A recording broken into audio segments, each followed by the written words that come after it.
কচি পাঠা স্বাদে এঁচোড়ের রেসিপি বানাবো আজ আমাদের বাড়িতে। যেমন কচি পাঠা রান্নার আগে পরিষ্কার করার সময় একেবারে নাজেহাল অবস্থা হয়, ঠিক তেমনই এই এঁচোড় পরিষ্কার করাটাও কিন্তু অনেক নাজেহাল একটা ব্যাপার। কথায় আছে না, কাঁঠালের আঠা লাগলে ছাড়ে না। তাই তো এই আঠাওয়ালা কাঁঠাল ছাড়ানোর আগে ভালো করে হাতের মধ্যে সর্ষের তেল মেখে নিয়েছি, সাথে বটিনটাকেও ভালো করে মাখিয়ে নিয়েছি সর্ষের তেল। আমাদের তো মাত্র 3 জন নিয়ে একটা পুচকি সংসার, আর আমাদের পুচকি সংসারে এই পুরো কাঁঠালটা শেষ করতে পুরো 2 দিন সময় লেগে যাবে। তাই তো আজকে হাফ রান্না করব আর হাফটা কালকে রান্না করা হবে। আজ যতটুকু আমি রান্না করব ততটুকুই আজকে আমি পরিষ্কার করে নিচ্ছি। সবার প্রথমে মাঝ বরাবর কাঁঠালটাকে কেটে কাঁঠালের উপরে কাঁটাযুক্ত মোটা শক্ত আবরণটা ছাড়িয়ে নিলাম। এরপরে ভেতরে থাকা মোটা শীটটা একটু ডিপ করে বাদ দিয়ে দিলাম। এবার পালা পিস করার। আজকের এই এঁচোড়টা আমাদের গাছ থেকে সকালবেলায় পাড়া হয়েছে। আজকের ভিডিওতে তোমরা কারা কারা এঁচোড়ের তরকারি খেতে ভালোবাসো কমেন্ট বক্সে জানিও। কিন্তু এঁচোড়টা পরিষ্কার করে নেওয়ার পরে নুন আর হলুদ দিয়ে অল্প করে ভাপিয়ে নেব। আর যতক্ষণে নুন হলুদে এঁচোড় ভাপানো হচ্ছে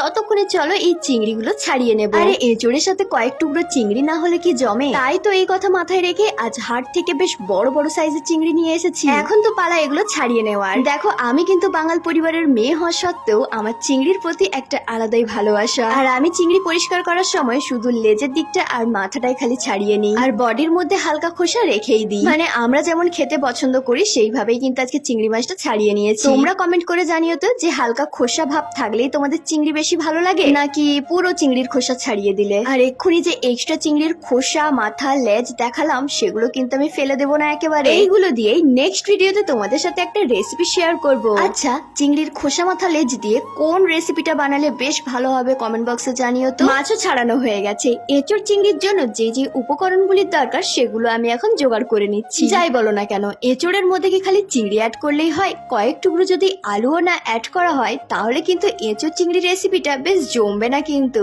রান্নার শুরুতেই তোমাদের বলে রাখি, এঁচোড় যেমন নুন হলুদ দিয়ে ভাপিয়ে নিয়েছি আমি আগেই, ঠিক তেমনই কিন্তু নুন হলুদ মাখিয়ে আমি চিংড়ি মাছগুলোকেও ভাজা করে নিয়েছি। আর এখন সবার প্রথমে কড়াইয়ে তেল গরম করে নুন হলুদ দিয়ে আমি আলুগুলোকে ভালো করে ভাজা করে নিলাম। এবার পালা ফোড়নের। আর আজকে স্পেশাল এঁচোড় চিংড়ি রেসিপির জন্য সবার প্রথম আমি দিয়ে দিলাম 2টো তেজপাতা ছিঁড়ে, অল্প পরিমাণে সাদা জিরে, আর দিয়ে দিলাম গোটা গরম মশলা যেমন দারচিনি, এলাচ, লবঙ্গ।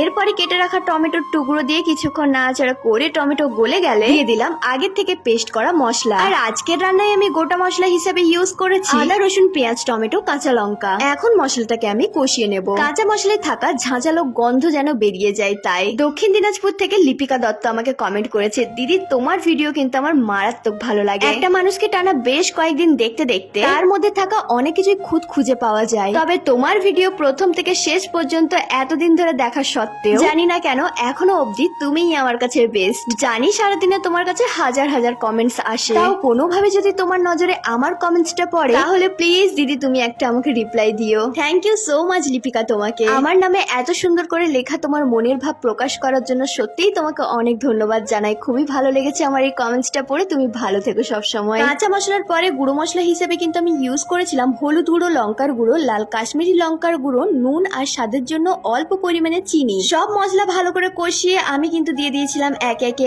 আলুর টুকরো, তারপর এঁচোড় আর চিংড়ি। আবারও ভালো করে সবকিছু কষিয়ে নিয়ে এখন আমি দিয়ে দিলাম পরিমাণ মতো জল। আগাগোড়াই কিন্তু এঁচোড়ের তরকারি আমার ওই টেলটেলা ঝোল একেবারে পছন্দ না, তাই তো আমার হাতের তৈরি এঁচোড় চিংড়ির রেসিপির মধ্যে হালকা জুসি ভাব তো থাকে। পরিমাণ মতো জল দেওয়ার পরে ঝোলটা হালকা চেখে বুঝতে পারলাম আজকের তরকারি কিন্তু একেবারে সুপার ডুপার হয়েছে। তবে নুনের পরিমাণটা কিন্তু প্রথমে আমি কমই দিয়েছিলাম। তাই শেষে পরিমাণ মতো নুন আর অল্প পরিমাণে ঘি ছড়িয়ে ঢাকনা দিয়ে বেশ কিছুক্ষণ রান্না করে নামিয়ে নিলেই রেডি আজকে এঁচোড় চিংড়ি রেসিপি। তরকারিটা খেতে তো বেশ টেস্টি হয়েছিল, তবে দেখতেও কিন্তু বেশ লোভনীয় লাগছিল। এই যে এঁচোড় লাভার্সরা, আজকের রেসিপিটা কেমন লাগলো কমেন্ট বক্সে জানিও কিন্তু। হ্যাঁ, তুমি কি করছো?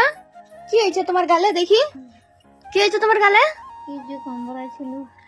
এই সত্যি কথা বলে, কে কামড়েছে? তুমি কোথায় গেছিলে বলো? তোমাকে কে কামড়ে দিয়েছে? জঙ্গল ধারে মনে হয়। সত্যি কথা বলো। তোমাকে ঠিকই ধরছি আমি। ওই জন্য বলি যে 5টা বাজলে তুমি কিসের জন্য বাইপাস ধারে যাও, এইসব ব্যাপার না। হ্যাঁ, এই তোমার এটা রক্ত না তো কি লাগিয়েছে? দেখছো নেল পালিশ লাগিয়েছে। তোমাকে এমন দিতে হবে না। আমার ভাই আসুক আমি বলছি যে তুমি এগুলোতে নেল পালিশ লাগাচ্ছ। তোমাকে ওষুধ খাইয়ে খাইয়ে সে পাগলা হয়ে যাচ্ছে কিনে কিনে, আর তুমি এদিকে এখানে নেল পালিশ লাগাবে না? মলম নাই তোমার? তাহলে মলম তো শেষ হয়েছে, তুমি বলতে পারোনি? দেখছো কাণ্ড।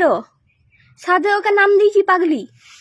হ্যাঁ আরে লাও তরকারি, লাও তরকারিটা ধরো। এই যে তার ভাই আসছে না, এই জন্য বাবা গাল খাবার ভয় পিকে দিল সব। এর ফুলগুলো যেমন সারা পুরো একদম সবুজ গাছের মধ্যে লাল লাল ফুল ধরছে, ঠিক তেমনও তোমারও মুখের মধ্যে একদম লাল রঙের একটা বড় সাইজের টিপ, পুরো ওইরকমই দেখাচ্ছে, যেন সবুজ জবা গাছে লাল ফুল, বুঝলে? হুম।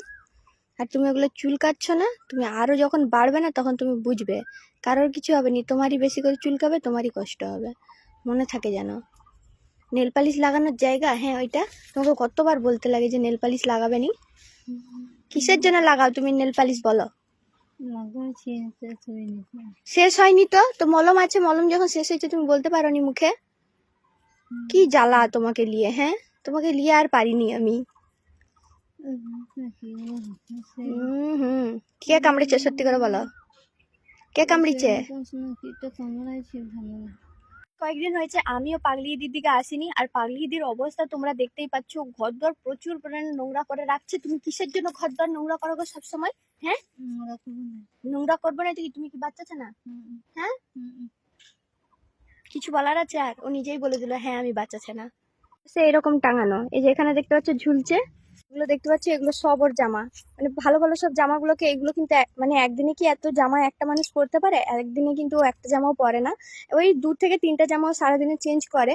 আর এই দেখো এগুলো পরে না কিছু না, রোজ রোজ খালি কাচবে, কেচে কেচে মিলে রাখবে। আর ভাইয়ের পয়সা আছে, ভাইয়ের পয়সা সস্তা নির্মা, ছাপা করো করো, এরকম একটা ব্যাপার না? হ্যাঁ ডেলি ছাপা করতে হবে? কিসের জন্য ছাপা করতে হবে? তোমার কে দেখবে এত? লোক আছে, রাখছো নাকি? কি ব্যাপার, সেই তোমাকে দিয়েছে মনে কামড়ে না? তো তাকে বলো নিজে ওষুধ এনে দিতে, এই কামড়ে দিয়েছে আমাকে, মলম এনে দে। একে তাকে দিয়ে কামড়ানো করাবে এখানে ওখানে, আর মলম কিনে দিতে বলতে পারো নি? কিন্তু বলবে বলো এই মলম কিনে দে, তুই কামড়ে দিয়েছু। যে কামড়েছে তাকে বলবে বলে মলম কিন, বুঝলে? তো